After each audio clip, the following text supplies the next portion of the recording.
শেষবারের মতো নববর্ষের বৈশাখী সন্ধ্যায় পাঞ্জাবের ঘরের মাঠে লজ্জা বেড়েছিল কলকাতা নাইট রাইডার্সের। ম্যাচ শেষেই পুরনো টিম কেকেআরকে গুড়িয়ে সাফল্যের রেসিপি শেয়ার করেছিলেন পাঞ্জাব ক্যাপ্টেন শ্রেয়াস আইয়ার। পুরনো সঙ্গীর হিসেব মেটানোর লড়াইয়ে একেবারে ডাহা ফেল করেছিল অজিঙ্কা রাহানের বাহিনী।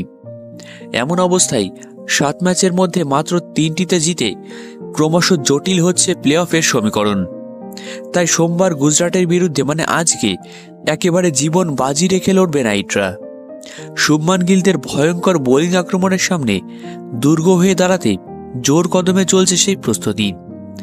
এমন অবস্থায় কানে আসছে বড় খবর। শোনা যাচ্ছে আজকে হোম গ্রাউন্ডে প্রতিপক্ষকে শায়েস্তা করতে দলে বড়সড় বদল আনবে ডিফেন্ডিং চ্যাম্পিয়নরা। নতুন করে যাতে আর লজ্জা না বাড়ে সেজন্য তৈরি হচ্ছে নীল নকশা।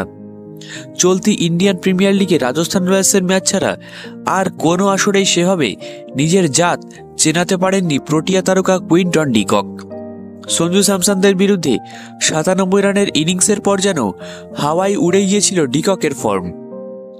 পরের 5 ম্যাচে তার ব্যাট ঘুরে এসেছে মাত্র 42 রান।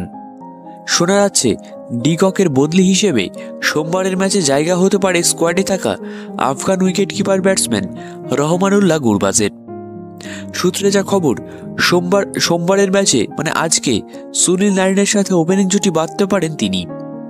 গুরবাজ যে আগামীকাল খেলতে পারেন সেই সম্ভাবনাটা পরিষ্কার হয়ে গিয়েছিল কলকাতার শনিবারের প্র্যাকটিসেই।